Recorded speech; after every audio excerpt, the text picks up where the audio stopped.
أعوذ بالله من الشيطان الرجيم بسم الله الرحمن الرحيم الله لا إله إلا هو الحي القيوم لا تأخذه سنة ولا نوم له ما في السماوات وما في الأرض من ذا الذي يشفع عنده إلا بإذنه يعلم ما بين أيديهم وما خلفهم ولا يحيطون بشيء من علمه إلا بما يشاء وسع كرسيه في السماوات والأرض ولا يعود حفظهما وهو العلي العظيم.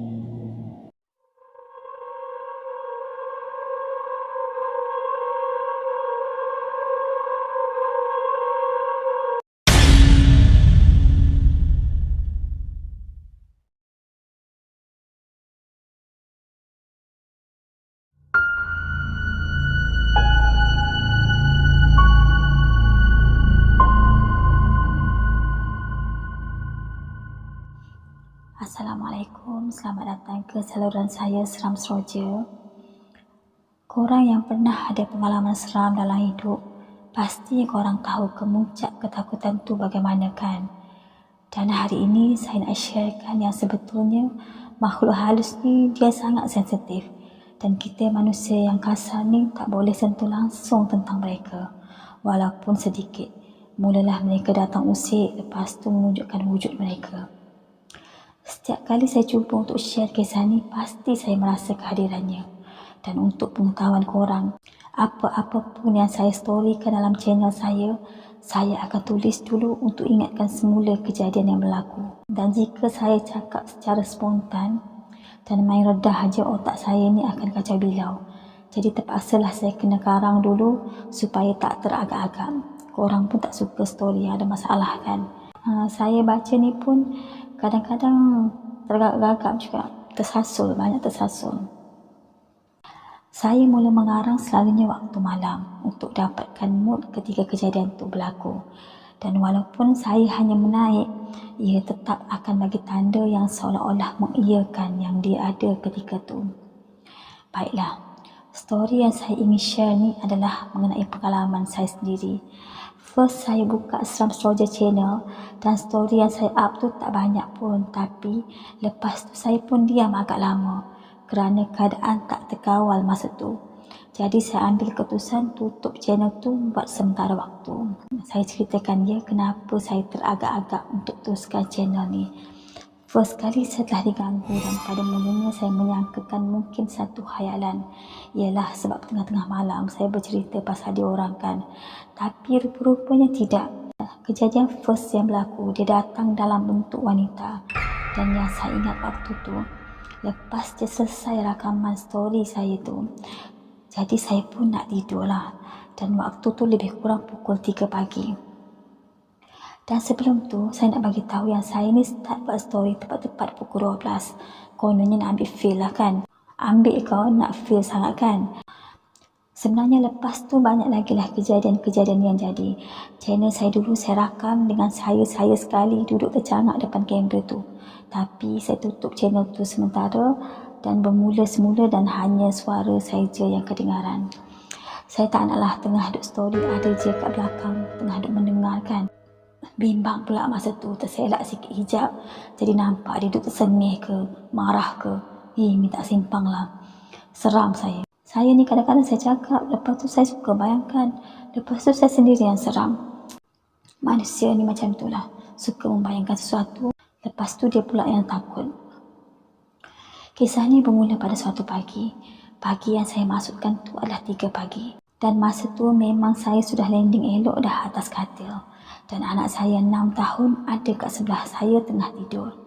Masa tu saya dah nak terlena dah. Saya berada dalam keadaan separa antara tidur dengan jaga. Dan siapa-siapa yang selalu kena kacau time tidur, dia tahulah apa tu separa. Masa tu bilik saya bukan totally gelap tau. Dan saya takkan tidur dalam gelap kecuali suami saya tak kerja malam tu. Saya akan selalu buka lampu tidur. Jadi boleh lagilah saya nampak keadaan sekeliling dan malam tu saya tahu yang saya tak bermimpi. Sebab kemunculan wanita tu sangat hampir dengan saya. Lebih kurang 2 depa je. Dan korang tahu tak apa yang keluar dari dalam tandas bilik saya tu? Satu sosok wanita yang berkebaya pendek keluar dari situ. dan wanita itu menghadap saya yang sedang terbaring atas katil. Tapi ini part yang bagusnya sebab wanita itu bertudung. Tapi wajahnya saya tak nampak langsung sebab kawasan muka dia tu gelap. Saya pun sentuh anak saya yang kat sebelah. Dan Alhamdulillah anak saya sedang tidur lena masa tu.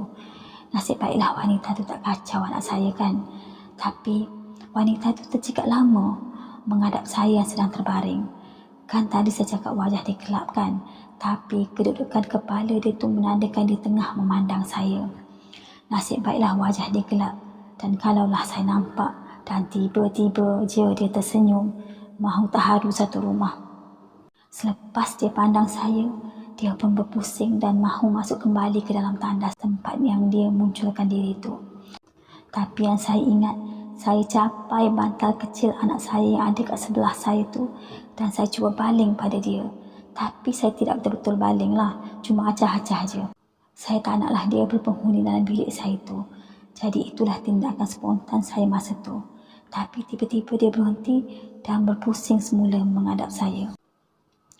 Dan masa tu kalau korang tanya saya ni tak keras kecung ke sebab siap boleh nak baling bantal lagi kat dia. Dan sebetulnya saya memang waktu tu bukan dalam posisi tak boleh bergerak atau kaku. Bila diingat-ingatkan balik, memang seram kejadian tu. Saya boleh tengok apa sahaja kelakuan dia masa tu dari A sampai Z. Dan korang boleh bayangkan tak, bila dia dah nak pergi ni, tapi disebabkan korang halang dia dan lepas tu dia berpusing semula menghadap korang. Waktu tu dalam kepala saya cuma nak lindungi anak saya dan masa kejadian tu hilang semua rasa takut. Tapi bila dikenangkan semula, ia boleh buat saya meremang.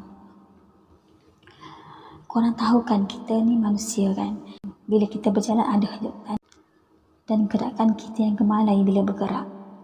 Sebab kita ni berjasad, tapi wanita tu bergerak semua saja seolah-olah melayang dan lalu di tepi katil saya sambil kepala dia terus je memandang saya tanpa beralih langsung.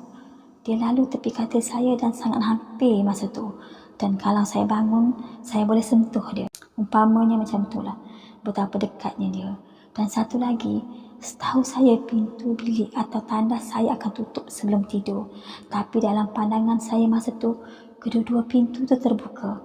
Dan saya ni pula dari start dia keluar dari tandas tu, saya tak lepas dari memandang dia. Dan dia pun sama tak lepas dari memandang saya. Kami saling berpandangan sampailah dia hampir dengan pintu keluar bilik saya tu. Dan masa tu badan dia separuh kat luar dan kepala dia masih kat dalam bilik. Seolah-olah dia sedang mengintai. Korang faham tak? Lama jugalah dia kat situ sambil dalam keadaan posisi mengintai tu. Dan kami masih lagi saling pandang memandang. Selepas tu dia keluar dan hilang macam tu je. Keadaan pula jadi macam sebelum saya nak tidur tadi. Pintu bilik dan tandas saya tertutup yang sebelumnya saya tengok terbuka luas kan. Selepas saja wanita tu keluar, saya pun bangun dari katil dan buka pintu bilik. Serta saya keluar dan tengok keliling dapur. Dan kalau korang tak boleh nak imagine, bilik saya ni kat sebelah dapur je. Keluar bilik terus je dapur. Dan selepas tu saya ke ruang tamu pula. Ruang tamu masa tu kosong, tak ada apa-apa. Saya pun cek ke semua bilik yang ada. Dan last sekali saya buka sliding door kat depan dan tengok kat luar pula. Saya tak tahulah apa yang saya buat masa tu. Dan kalau suami saya ada masa tu, lainlah cerita. Tapi saya dengan anak saya je malam tu. Macam bebal pula kan. Kalau dia fikirkan eloklah dia pergi. Sebab saya pun dah tahu dia bukan manusia kan. Yang saya meninjau satu rumah dah kenapa kan. Nak ajak berborak ke apa masa tu. Lepas clear semuanya dan memang tak ada apa-apa, saya pun masuk semula ke dalam bilik dan tidur macam biasa. Perasaan saya masa tu tak adalah rasa takut, tapi keesokannya bila saya kenangkan semula kelakuan saya tu, seram pun datanglah. Saya rasa itulah satu perbuatan bodoh yang saya buat sebab saya melilau kat dapur, kat ruang tamu dan sampai saya buka sliding door saya tu mencari wanita tu. Pelik kan, tapi itulah kebenarannya. Satu je perangai saya ni yang saya sendiri tak suka. Saya ni tak boleh nak ubah dari dulu sampai sekarang. Apa je yang saya nampak dan apa je yang saya dengar, saya akan cari sampai jumpa. Dan saya akan pastikan tak ada apa-apa, barulah saya akan berhenti mencari. Kalau saya tak puas hati, saya akan guna lampu phone saya tu, saya akan suruh. Kalau tempat tu gelap lah, apa ke hal lah saya ni pun. Buatnya tengah duk menyuluh tu kan, terjengul kat situ, nak buat apa? Pengsan lah kot. Tapi saya tak tahulah, kehadiran wanita itu sebagai amaran untuk saya berhenti usik alam diorang, atau dia saja-saja nak mengiyakan bahawa, ya, memang aku wujud. Sekarang kau tengok aku, dah kau nak tahu sangat kan? Tapi saya tak rasa dia berniat jahat. Dan mungkin ada sebab tertentu yang menyebabkan dia nak datang. Wallahualam, hanya dia yang tahu kenapa dia datang. Itulah kali pertama saya lihat dia, dan selepas tu saya tak lihat lagi dah. Tapi selepas tu benda lain pula yang datang, dan yang ini memang menakutkan. Tapi yang ini saya akan ceritakan dalam sambungan yang akan datang. Dan untuk wanita tu saya harap dia tak datang dah lepas ni. Cukuplah sekali. Selepas kejadian tu saya ada tanya abah saya, dan abah saya cakap yang datang jumpa saya malam tu bunian, dan dia tak kacau orang, dan mungkin dia nak kenalkan diri dia. Dan ada satu lagi yang suka mengacau orang tu. Mungkin itu yang saya nampak tak lama lepas tu kot. Perumahan ni dulu hutan tebal, dan sebelum ada perumahan ni macam-macam benda orang buang kat sini selepas berubat. Dan abah cakap kat bawah sana, maknanya tepi rumah saya ni ada satu kawasan yang luas. Tak ada perumahan pun, tanah kosong sampai sekarang. Dan sebahagiannya dah jadi hutan semula dah pun. Dan sebenarnya abah cakap perkampungan bunian kat situ. Keluarga saya dan beberapa orang lagi tinggal kat sini masa perumahan ni mula-mula buka dulu. Sebesar-besar taman ni hanya 4 atau 5 family yang tinggal kat sini masa tu. Itu pun jauh-jauh lah.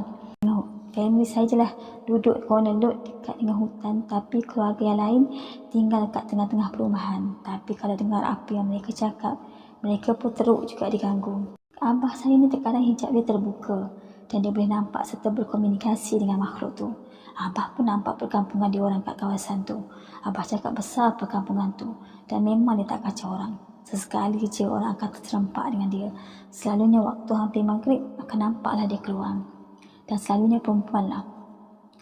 Selepas kehadiran wanita tu, saya berdepan lagi dengan kehadiran sesuatu yang lain. Kerana saya nampak dengan 2 biji mata saya. Tapi tak adalah jelas macam korang tengok TV tu. Bunyi-bunyian tu tak payah cakap lah, memang setiap malam saya dengar. Selepas je saya buka cerita tentang alam mereka, dan kakak saya cakap mungkin saya dah buka pintu untuk diorang masuk dan keluar dengan tidak sengaja. Kita ni bukannya nak mengata atau mengeji pasal diorang, cuma nak share pengalaman orang dalam hidup kita dan pengalaman kita dalam hidup orang. Kadang-kadang kita nak jadikan ia ikhtibar dan panduan bahawasanya alam ni kan kita share. Budak-budak yang baru nak up sekarang ni kan kadang-kadang suka mencari. Jadi kita bagilah dia orang guide sikit, supaya jangan mencari sesuatu yang tak sepatutnya, sebab takut kesannya kemudian nantilah. Kita hanya sekadar share pengalaman pun selalu kena ganggu kan. Walaupun dia orang lebih lama menghuni alam ni, tapi kita semua ni kan ciptaan Allah. Jadi secara tak langsungnya kita pun share alam ni. Kadang-kadang dia orang pun usik kita dan jadikan hidup kita menakutkan. Jadi bila kita share sikit pengalaman tu, kira fair and square lah kan. Story saya tentang kemunculan dia orang ni ada sambungan tau, dan saya akan ceritakan di lain waktu. Saya buka semula channel saya ni sebab saya tak ada benda nak buat sebenarnya, sambil santai-santai je ni. Okeylah, sekian dululah perkongsian pengalaman yang jadi kat saya sendiri sebagai storyteller yang tak bertauliah ni. Semoga jadi ikhtibar dan pengajaran pada kita atau sesiapa pun. Sedikit pesanan ringkas lah untuk korang. Korang ni kalau duk scroll kat YouTube dan korang nampak channel ni, korang subscribe, like dan komen lah sikit. Lepas tu loceng tu korang klik-klik lah ya. Mana nak tahu kalau korang nak diganggu oleh story-story saya. Kalau dengar tengah malam boleh tahan seram juga tau. Sesiapa yang ada masalah kejutan, jump scare yang saya letak dekat video saya ni, atau suara yang agak-agak seram, saya mohon maaf jika saya buat korang terkejut. Saya sekadar membagikan mood untuk saya bercerita, untuk merealkan story saya tu. Okeylah, kita jumpa di lain kali dengan sambungannya, okey? Assalamualaikum dan selamat malam korang.